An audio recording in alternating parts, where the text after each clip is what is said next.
No terve! Mukavaa alkanutta viikkoa. Laitetaan pikkuisen teevettä kiehumaan.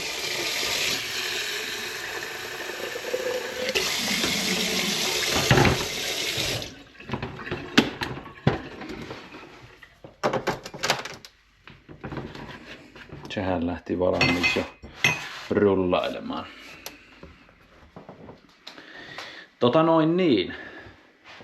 Sattui ikävästi. Meni nilkka rikki, nilkka särkyi. Positiivinen juttu, että ei ole ollut yhtään kippeä kyllä, mutta huomasin semmoisen, että se on pikkusen semmonen niinku väljäoloinen ja semmonen vähän niinku lenkura, ja asiantuntijan kanssa sitten pohdittiin ja todettiin, että kyllä se rikki on ja jotainhan sille täytyy tehdä, mutta onneksi tietenkin positiivinen juttu, että niitähän pystyy vaihtamaan, niin ajattelin, että vaihdetaanhan nyt uusi nilikka sitten, niin alkaa taas hommat rullaamaan. Ei käy silleen ikävästi, että esimerkiksi jossain tuolla metsikössä se sitten leviää kokonaan ja sitten joutuu sieltä nelikkopiellä rämpimään pois. Minullahan täällä on jotain uutta ja hienoa.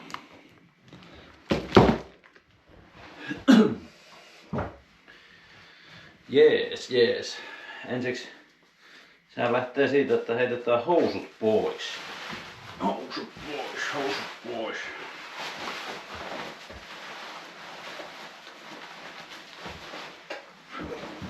Tiellähän se on. Onko sukka rikki? On. Nää kuuluu nää sukat kyllä helposti. Mutta lenksuttaa. Tuo pitäisi vaihtaa. Onnahan valoja vähän lisää.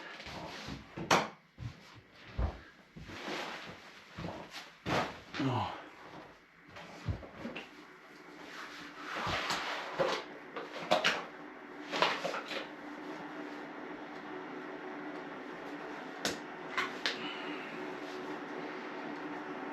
Sukka on vaihtokunnossa.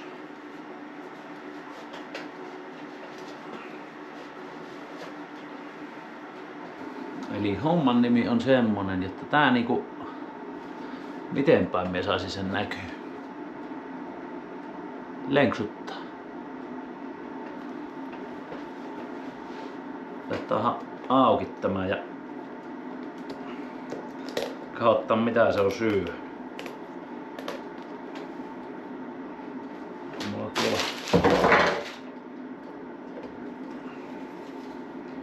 joskus tuosta apua.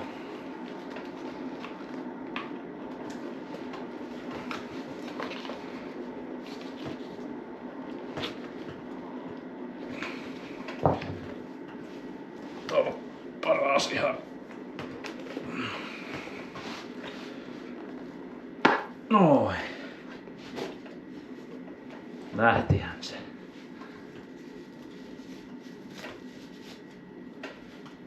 Sieltä paljastuupi sitten tämmönen. Eli tässä on nyt se proteesin nilikka. Tää on tämmönen hiilikuitu käkkyrä. Ja tässä on nyt se ongelma, eli tuon ei pitäisi tehdä noin. Se on päässyt löystymään.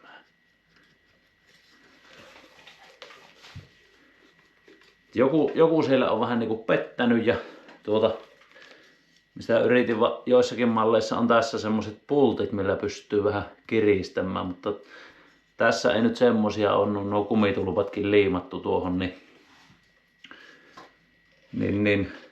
en tiedä sitten voiko sille mitä sen kummempaa tehdä, mutta minulla nyt on tuossa uusi nilikka kuitenkin, niin vaihdetaan uusi nilikka paikalle.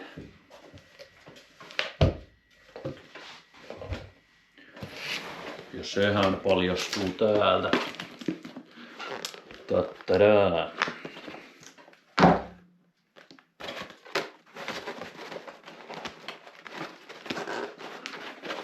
Miten se sieltä on? Hyvin se on pakattu ainakin, että ei pääse kuljetuksessa ottamaan osumaan. Siinä on nyt uusi, samanlainen. Tää on yllättävän kevyt. Paljonkohan tällä olisi painoa? Ei ole nyt vaakaa tossa, mutta veikkaisin, että semmonen ehkä... No ei tää monta sattaa grammaa kyllä paino. Mutta kyllä se tuohon proteesiin tullut tuo paino tuolta muualta sitten. Tuolla välissä on tommonen kuminpala. Tässä on muistaakseni pari vaihtopallaakin näyttää olevan. Elikkä noilla pystyy vähän säätämään sitä, että miten pehmeä se on tuo kantaisku sitten, kun aina polkassoo. Ja meikäläisellähän tää nyt on silleen, että itse tykkään, tää pitää olla aika löysä tämä nilikka, koska kun tää tynkä on niin lyhyt. Eli tää pätkä on tässä niin lyhyt, mistä tuo tuki otetaan, niin siihen sitten pienelle alalle kohdistuu kaikki tommonen vääntö ja muu, niin se on aika paljon mukavampi, kun se nilikka on sitten vähän pehmyt. Muuten varmaan niin kuin aktiivisuuden puolesta saisi olla vähän jäykempi, mutta se on enemmän sitten aiheuttanut vääntöjä ja iho-ongelmia sun muita sitten, kun on joskus vähän jäykempää nilikkaa kokeiltu, niin tää on ollut hyvä. Ja täytyy sanoa, että tossa kun me joskus vuosi sitten sain tän ensimmäisen Ottobokin Taleon, niin tää on kyllä ollut toistakymmentä vuotta, kun on proteesia käyttänyt, niin tää on ollut niin kuin ehdottomasti paras, mitä minulla on ollut tähän asti. Että aivan ykkönen. Jotenkin semmonen kaikista niin kuin luonnollisimman tuntunen ja kaikista vähiten aiheuttaa vääntöjä ja kääntöjä tonne sitten jalan tynkään. Mutta joo, tämähän on niin yksinkertainen homma tää vaihtohomma, että tuossahan on vain ruuveja, jolla se on tuossa tommosessa pyramidiadapterissa kiinni. Avataan tuosta 2 ruuvia, etupuolelta toinen ja toinen sivulta, niin nyt kun avataan nämä, niin myöhän saadaan se nelikka irti. Noin. Ja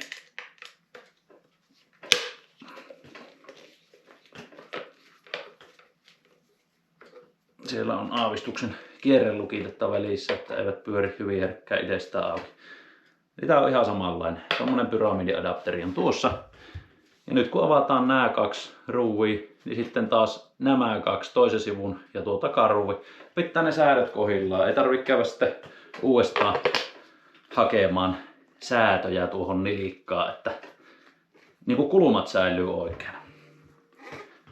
Koska tuossahan se on niin kuin hyvin tarkka kuitenkin noista kulmista, että jos käydään tätä nilikkaa kääntämään johonkin suuntaan, niin sitten se vaikuttaa siihen kävelyyn ja sen saapi hyvin äkkiä sitten inhottavan tuntuiseksi.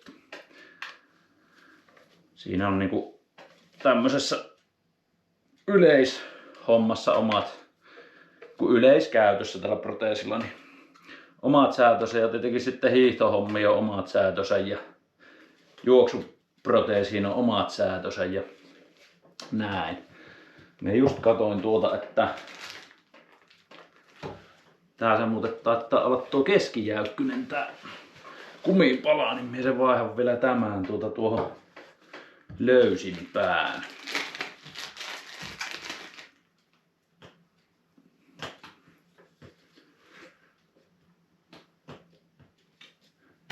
Mitä siinä sanottiin? 28. 28 on kaikkein löysin. Tää tulee ihan vaan. Siellä on tuollainen pikkunen kolo, niin se työnnetään siinä. Sinne se napsahtaa ja siellä se pyssyy. Noin. Se on siinä. Onko nää vielä saman kokoisetkin? Sattu. Ja oli vielä oikein jalankin, että ei ollut vasemman jalan nilikka. Nilikka se. Mut se on nyt siinä ja nyt siinä oikeastaan sen kummempaa. Otetaan tämä vielä pois. Tää on tuosta vanhasta. Noin. Mulla nyt on tää uusi kuorikkokin tähän suoraan, koska vanha on jo, varpaan päästä on jo vähän kulunut puhkiin. Ja tuonne jotenkin, tää on kyllä toisaalta tää on ollut paras kävellä, mutta tää nilkka ehkä eniten syö sukkia sitten rikki, että En oikein tiedä, että mitä siihen keksis. Ne ei kyllä monta päivää kestänyt nuo sukat ehjänä, mutta minkäs tiet. Noin. Sittenhän tähän tulloo tää NS. Olko tää nyt Spectra-sukka nimeltään. Mutta tämmönen suojasukka kuitenkin, tää on jotain tämmöstä, mitähän nailonia tää on. Mutta tämmönen hyvin vahva sukka. Se pujotetaan nyt tähän hiilikuitunilikan pielle suoraan ensiksi. Ja sitten tulloo tää kuorikko sen pieleen. Ja idea tietenkin on se, että tää hiilikuitu nyt on muuten aika tämmöstä terävän reunasta ja kovaa, niin sehän aika äkkiä söisi tän tämmösen kumisen tai mitä materiaalia tää nyt on tää kuorikko, niin söisi sen rikki, niin tuo sitten suojaa vähän tuolla sisäpuolella, että ei pääsisi niin rikki menemään. Noin. Sitten asetellaan vielä tuo tommonen joku tukilärpäke, mikä ei liet tuota nimeltään, mutta vähän jäykistää tätä laittaa tuosta kuorikosta. Ei pääse karkuun ihan niin helposti sieltä sitten. No, nyt se olisi vaihdettu. Siinä on uusi nilikka paikallaan. Näin helposti niitä nilikkoja vaihdellaan.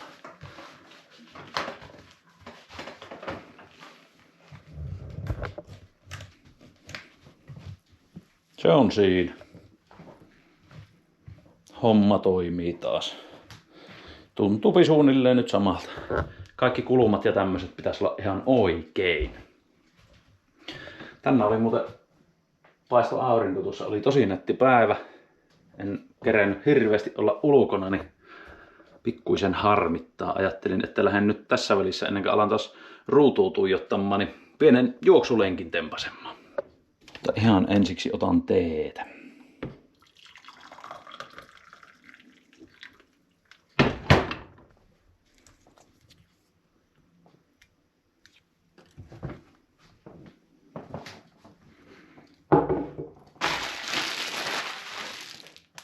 Ja teehenhän kuuluu tietenkin myös sitten hunaa. Ja hunajaa laitetaan runsaasti, kun lähdetään lenkille vielä. Niin sen parempaa energiakeeliä ei olekaan kuin hunaja.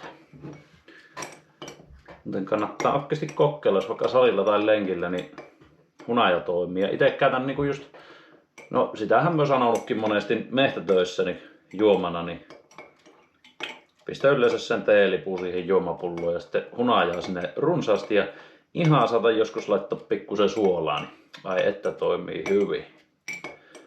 Se kuitenkin vähän niinku nesteyttää paremmin mitä sitten pelkkä kahvi. Kahvi on vähän semmonen, että se tahtoo olla, että se juoksuttaa, se tulloo ulos kohta. Vaikka kahviystävä onkin.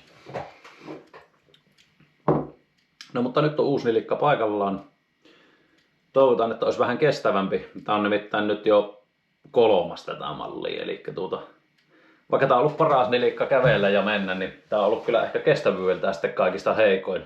Tommosia ei nyt varsinaisesti ole niinku särkymällä särkynyt, että olisi hiilikuitu rävähtänyt rikki, mutta tommosia silloin ensimmäisestä irtos niinku pinta lähti irtoamaan jotenkin ihmeellisesti ja tää nyt kävi lenksuttamaan, niin toivotaan, että olisi vahvempi sitten nyt tämä uusi, mikä asennettiin.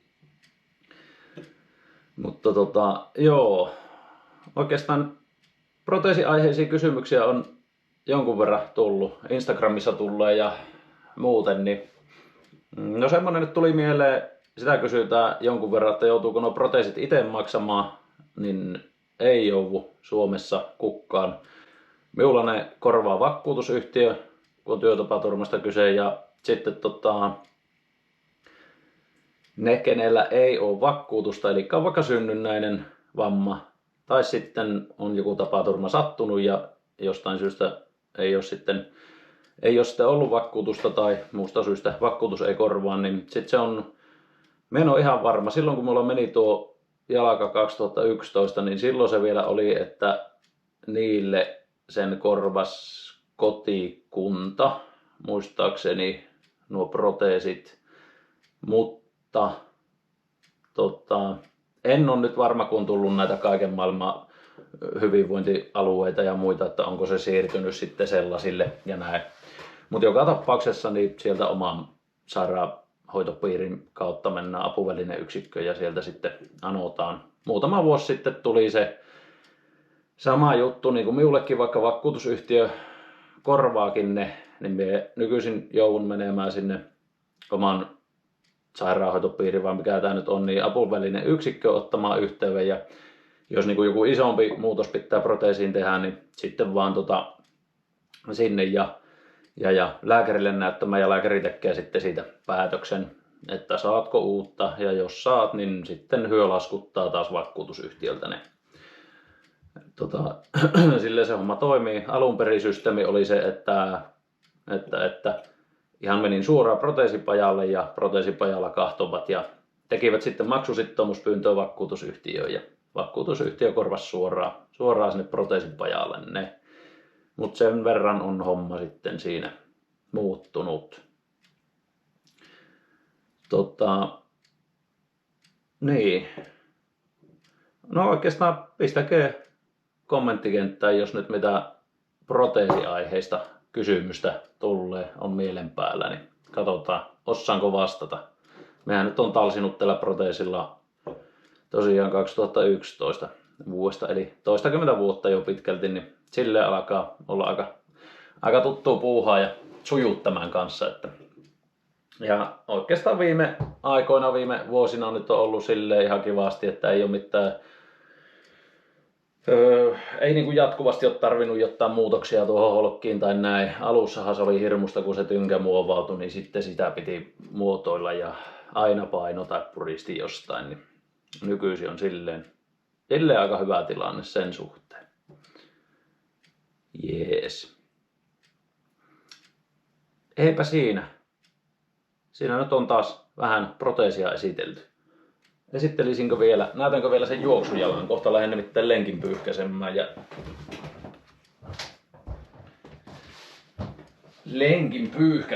niin se pyyhkästää sitten tämmöisellä kapistuksella. Eli tää on kans hiilikuituu. Jos on joku joskus telkkarista vaikka paralympialaisia kattonut, niin siellä on tämän tyylisiä hiilikuitukäkkyröitä sitten ollut millä pingotaan menemään. Eli tää on aika kätevä. Olen joskus videolla esitellyt, mutta tosiaankin niin sit otetaan tästä holkin juuresta nuo ruuvit auki. Eli tämä lähtee tästä poikkeen ja tuo isketään tuohon tilalle. Tää on siitä hyvä, että tää on tosi kevyt ensinnäkin. Ja sitten toinen juttu, että tämähän niinku joustaa paljon enemmän. Eli iskutus ei ole ihan niin kovaa sitten mitä tuollaisella tavallisella nilkalla. Niin tämmöisenä pingotaan menemään.